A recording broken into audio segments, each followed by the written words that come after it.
Binabantayan ng Philippine National Police ang mga gasoline station sa buong bansa upang maiwasan ang posibleng hoarding at profiteering at iligal na pagsasara ng mga istasyon ng langis. Ayon sa PNP, isinama na sa regular na patrol at visibility operations ng pulis ang pagbabantay sa mga gasolinahan. Layunin nitong matiyak na sumusunod ang mga retailer sa umiiral na presyo at regulasyon sa supply ng langis.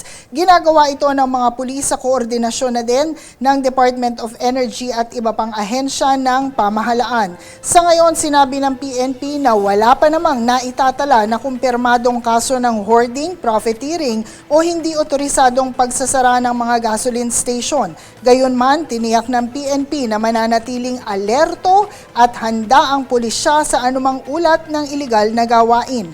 Hinimok din ng otoridad ang publiko na agad i-report ang kahina-hinalang kakulangan ng supply o biglaang pagtaas ng presyo ng gasolina upang agad itong maimbestigahan.